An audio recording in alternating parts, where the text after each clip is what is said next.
So let's take you through the starting grid for our second heat out of 21. It's Minimax Heat 2, Group C and D. Here is your starting order.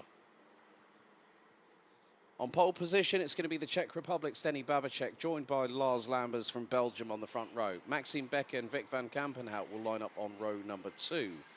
Ahead of Bran van der Weyken and Thomas Verheyen, who complete row 3. Row 4, it's two from the UK. It's Alex Goodson and Joshua Griffin, with Finn Albert Jorgensen and the Netherlands' Boris Verhagen rounding out the top 10. Albi Lapper, Christoph Killer, Noel Zack, Tom Reed, the farmer in 14th, Luan Seidel. I've also been informed that Samir Paul will not take part in this session, so there is going to be an open gap on where it would be 16th. João Maria Pereira, Beck Christian, Eric Bransborg, Janet Saloranta, Mason Yering, and we've got Sebastian Brand, Asmi Heiser, Benjamin Wu, Miyazaki, and Miko Leon Schweers rounding out the 25 drivers set to take part in this race over a course of 7 minutes plus an additional lap of racing.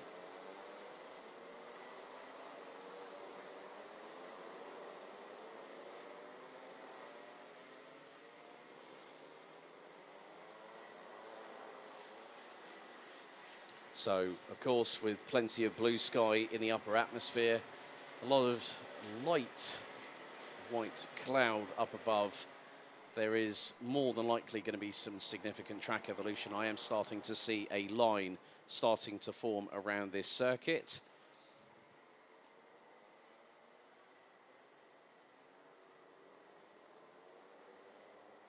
So the drivers are now on their official formation lap. The red lights are ignited once again on the starting gantry.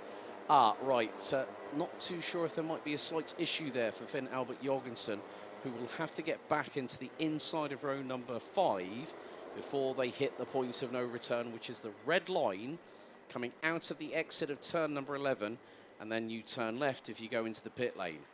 As there was a slight issue for Maxime Becker trying to get the 157 started up, but managed to do so.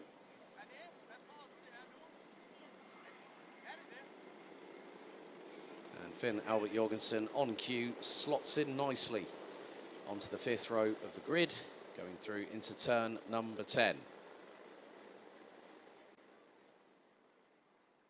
So one win taken by Albert Friend. Who will win Heat 2 here in Minimax Groups C versus D, based on their times in qualifying yesterday evening? So the drivers make their way out of the 12th and final corner. Into the tram lines we go. Revs rise, noise increases. Are we ready? Lights are out, we're underway. Good start by Babacek on the front row.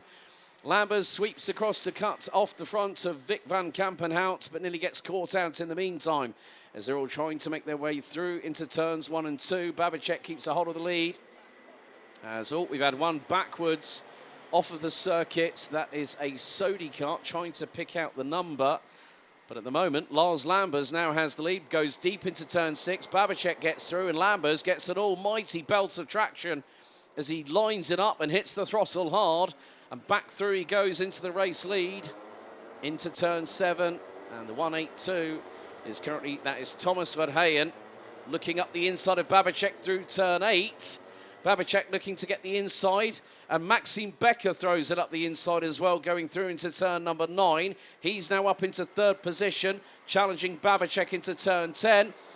And as I say that, the 182 of Verheyen does 2 for the price of 1, but it's a run deep into turn 11 by Lars Lambers, who gets away with that one. Maxime Becker goes tight to the apex. Verheyen sweeps around the outside of him through turn 12, and Lars Lambers keeps the lead after the opening lap. That was incredible by both drivers now. Verheyen looking to get very racy, get past through on Lambers. There's a little bit sideways coming through into turn 3. Becker now into 3rd position. And Babacek finds himself all the way down into 4th. And let's see what... Thomas Verheyen lined it up, hit the throttle. A little bit further back, there's Bran van der Weyken battling away with Alex Goodson from the UK. That is for 6th position. Meanwhile, going through into turn 8. Maxime Becker trying to put the frighteners on Thomas Verheyen, going through into turn number 9. And Verheyen keeps it very straight and true on the racing line. Does not give Maxime Becker the opportunity to throw it up the inside. A little bit further back. Blaun van der Weken finally gets through.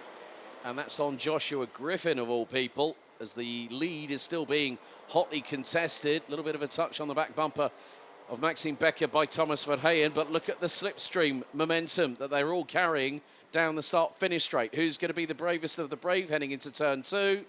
Maxime Becker looks to the inside. Lambers keeps the lead. Verheyen around the outside of the 157 from Germany.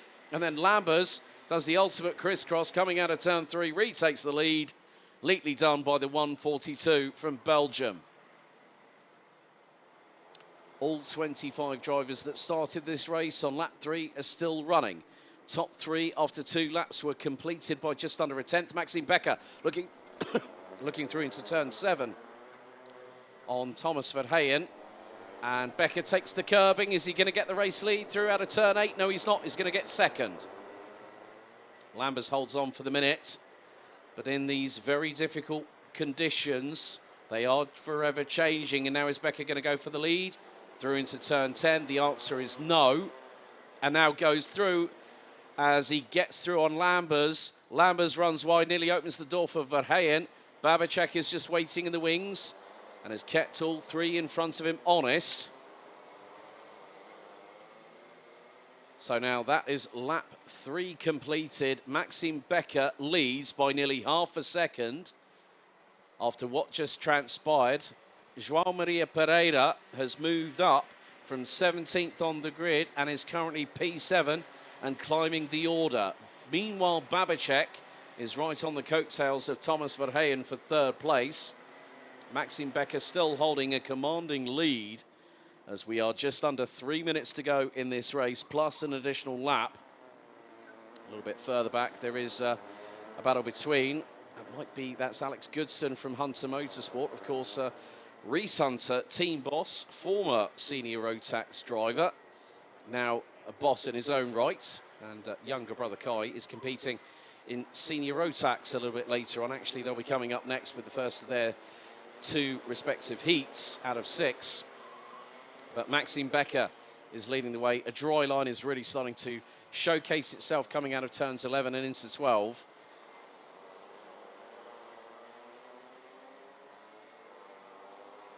So a little bit further back behind Alex Goodson and the like. There are battles up and down the order. Vic van Kampenhout out on lap number 2, I'm afraid. It's a real shame for the 124. Dad and lad operation with Dad Stephen. Nice little move there by Asmi Hazer on, I think that might have been Alex Goodson in the 126, who's running in around about 8th position. And Goodson has someone charging past. That was more than likely the 110 of Mason Jering from Denmark. It's got a real turn of speed. There's Finn Albert Jorgensen coming through into turn 7. Side-by-side battles a little bit further back, which will include the likes of Christoph Killer, Boris Verhaag, amongst others. And also Tom Reed, farming on somebody else's karting patch this weekend. But with 1 minute and a quarter still to go, 24 out of the 25 starters still running at this moment. But Maxime Becker has been keeping a very consistent lead.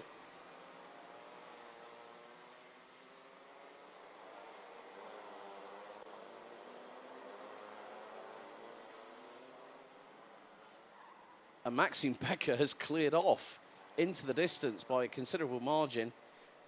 He's just done a 1 minute 6.677. There you can see going through into turn 2 how steep the angle is when you're going down into a right-hand kink and then turning further still. Battle here involving the 147 and the 145. Well, the 145 is Eric Brandsborg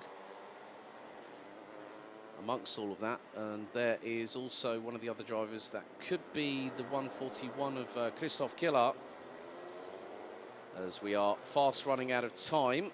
5-second time penalty being given to the 128 of Portugal, João Maria Pereira, who is currently running in 6th place. But the last lap board is being prepared very shortly for Germany's Maxime Becker, as this is going to be a bit brave round the outside from the 145 of Eric Brandsborg, but he's got someone up the inside. That's the 140 of Albi Lapper, mechanic by Dan Parron-Smith this weekend.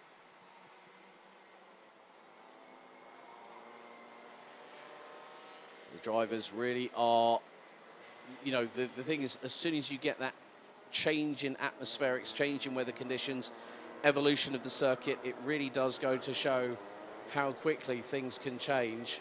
And we have got a yellow flag off of turn number 7 at the Europolan, so someone did have a little bit of a 180 spin around, I'm afraid, whilst under braking.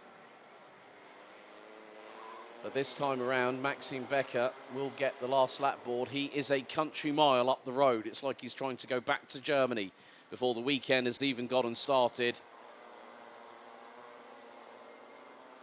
Second position, it's Thomas Verheyen, then Lars Lambers, then it's Bram van der Weyken. Then it's Asmi Heiser, João Maria Pereira, who's got that 5-second time penalty. Denny Babacek, Mason Yering, Alex Goodson, Finn Albert Jorgensen rounding out the top 10 as we are underway with the final lap of this second Mini-Max heat out of 6. And Lambers goes tight to the inside of turn number 6, heading onto the Europolan for the final time. And both of them getting their head down, as does Bram van der Weyken and Asmi Heiser. The number 111 started all the way down in 23rd and has made it up to 5th place. Great performance for the young driver from Germany in the 111. But out of the final corner, it's going to be 2 different winners from 2 different races.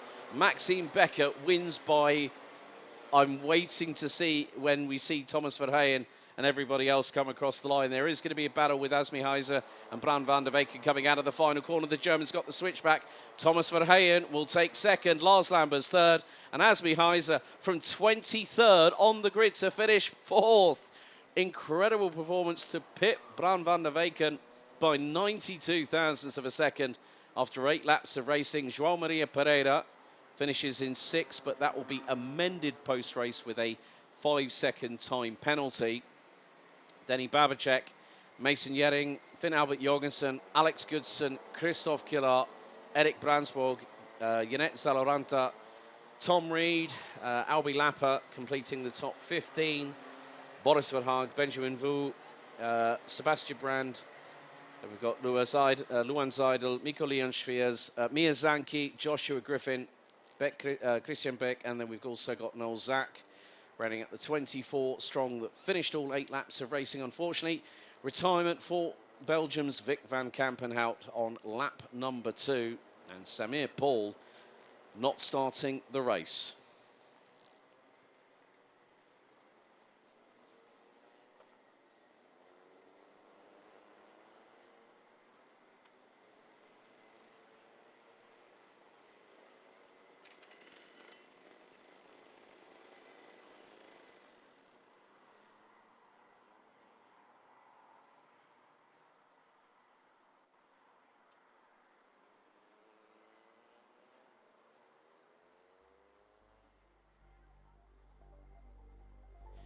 So as we take a look back, well, Maxime Becker did have a problem starting the engine, but managed to get back into the inside of the 2nd row, as did Finn Albert Jorgensen on the inside of row 5, as once again the revs rised and the lights went out at the first time of asking. It was a good start by Denny Babacek and Maxime Becker. Lars Lambers slotted in behind, trying to cover off Thomas Verheyen and Vic van Kampenhout as they made their way through into turns 1 and 2 on the opening tour. And then a bit of a scramble here. Maxime Becker nearly gets caught out by Lars Lambers, but then at the back end of the field, it wasn't going to be an easy one. That was Noel Zach having the dramas at turn number 2 and 3. as Thomas Verheyen did a great launch up the inside of both Maxime Becker and Denny Babicek to go from 4th to 2nd through turn number 10, and nearly caught out Lars Lambers in the meantime going through the very next corner. And this was a very close near miss. Well, it was actually a little bit of contact as Thomas Verheyen went for the move on Maxime Becker to go around the outside coming out of turn 6. Slightly touched the left front of the 157 Praga. And again, just a little touch between Verheyen and Becker coming through out of the final corner. And then it was a run across the line to see who would keep the lead. Lambers was trying to do his utmost, did a great crisscross on Thomas Verheyen through out of turn number 3, and Maxime Becker nearly found the opportunity going his way as well, but it was a bit too late. Then Becker went up the inside onto the curbing through turn 8, managed to get through on Thomas Verheyen, and then was trying to get both Verheyen and Lambers at the same time, but it was only 1, not 2 position gain by the driver from C4 Racing representing Germany. The evolution of the track quite clear to see on the drone shots from the circuit, that it is evolving to the point where wet tyres may be a bit more difficult to use a little bit later on.